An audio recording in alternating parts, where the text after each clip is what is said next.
Welcome to another off-road slice of Germany. Because for 20 points in autumn of Series 40, you can go ahead and grab yourself the Porsche 911 Rallye E. To you and I, we call it the Dakar Edition. From stock, this thing has 473 brake horsepower, 420 foot-pounds of torque, and weighs a whopping 3,552 pounds with a 3-litre engine. And it also has pretty much the same paint as the 959 ProDrive sort of, I guess, Rally Raid Edition has in this game, which is honestly pretty cool, and it's got a massive roof rack on top as well, just for good measure. Going to the inside, we mostly have just a bunch of dials over here, a couple gauges, one especially in the center of the dashboard, and then we've got also, I think, a little screen down here. But in the meantime, let's go ahead and take a listen to this thing.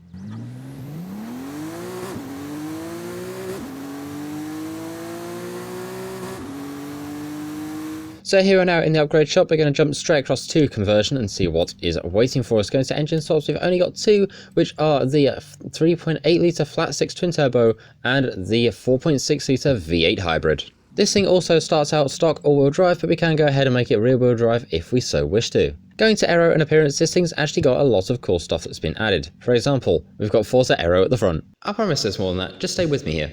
Because going to the back, we've got an option to take off the roof rack entirely, or we can go ahead and throw a Porsche branded tent on the top of this thing. Going to the side skirts, we've got the option to just take them off entirely. And going to the bonnet, we've got options to go ahead and throw on some pretty cool looking rally lights. In the meantime, Mac has gone in and made yet another brand new tune for us to this thing, so let's go ahead and bring up the share code. We should see as there it is. Feel free to go ahead and grab that for yourself, and we're going to do that right now. So with these upgrades, we are just shy of £2,960 with a whopping 887 brake horsepower right at the top of S1. I'm hoping this goes well because we are going to be racing it off-road. In the meantime, let's go ahead and take a look at the paints for this thing. Going to advanced, we've got nothing, which is a bit of a shame, and going to manufacturer colours, we've got ourselves 1, 2, 3, 4, 5, 6, 7 different colours for this thing, and I've got to say that blue does look very, very nice indeed. And now, for the race this time, we're going a little different, because we're going to the Baja California Trail. Now, normally this is the point where I say I would love to see one,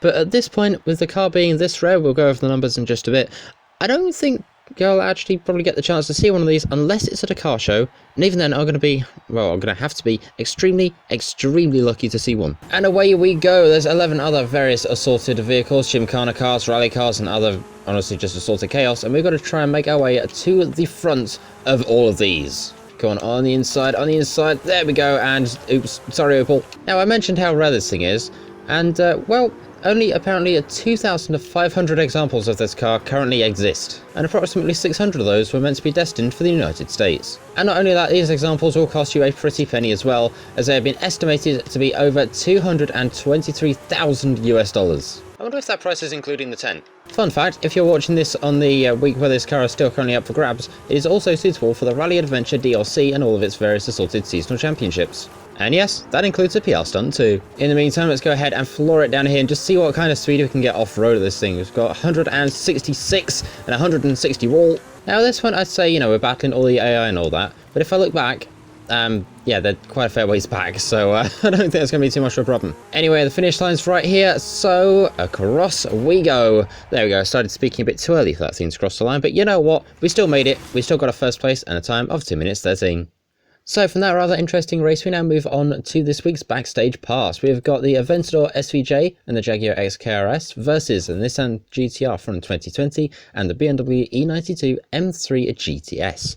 Now, we've just had a Lamborghini added, and I think the Jaguar has been around a couple of times as well, but, let me know what you pick. Because what we're going to pick up next is a drag tune, once again, by our very own Mac. Let's go ahead and bring up the share code very quickly. There it is. Feel free to go ahead and grab that for yourself.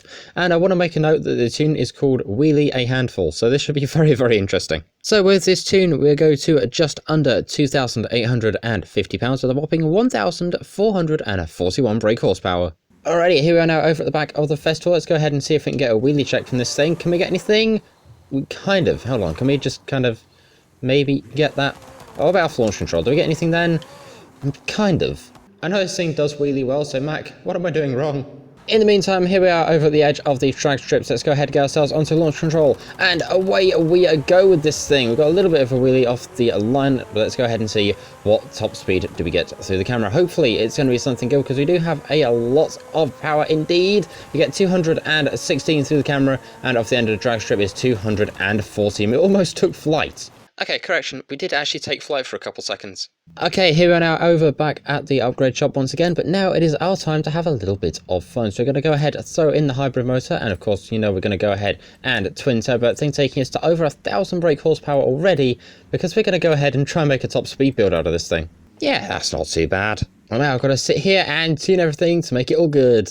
This might take a bit longer than I thought. In the meantime, let's go ahead and take a look at this week's Forzathon shop. We've got the Lamborghini Cyan Roadster for 800 Forzathon points. We've got ourselves a backstage pass, the Extreme E purple race suit, the Porsche 906 Carrera 6, the Ring emote, the Horizon Super Wheel Spin, and the regular Horizon Wheel Spin as well. And now, to the motorway. And now it is time as ever for everybody's favourite, I hope, game show. How close do we get to the motorway, great? And today, hold on, we practically did it.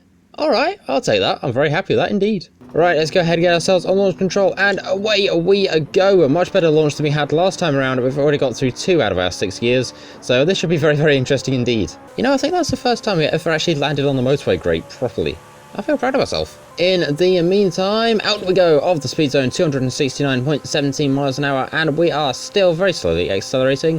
We've got downhill and speed cameras to go, so let's go ahead and see at what speed we get through there. And the answer to the camera is 272.25. Going downhill, 273, 274. Do we get 275? Nope, I might have been a bit too ambitious there. But 274 out of this thing is actually pretty good indeed. I am pleasantly surprised by this thing. But as I'm sure we all know, there's still one more thing to go. I mean, come on, we all knew this was going to happen. Let's go ahead and drift this thing. Go ahead, chuck it into our favourite little drift zone. Let's go ahead and see what we go. It's slightly bounced off the wall, which isn't, you know, it's not fantastic. But we go out on the first run at 42,382. Which is a lot better than I was expecting out of this thing. But can it do it going back the other way? Let's go ahead and find out. We'll chuck it back in for run number 2. Try and keep this thing sideways, and hopefully try and get through the finish flag this time at 34,322. Which is good, but not as good as the first run. In the meantime, that is this video on the Porsche 911 Rallye E, also known as the Porsche 911 Dakar. It's honestly a pretty good car indeed. It's only 20 points, and hopefully shouldn't take you too long to get either. Would I recommend this thing? Honestly, yeah, I would. Go ahead and grab this thing, if anything, at least for the, I guess, kind of, I want to say, like, Rothman's inspired racing livery by Rough Roads and Porsche. It does look pretty cool, and it would look good in the garage too. But in the meantime, thank you very much for watching. I'll go ahead and see you all in the next one. Like, share, comment, subscribe, and as always, thank you very much for watching. Tech out. See ya!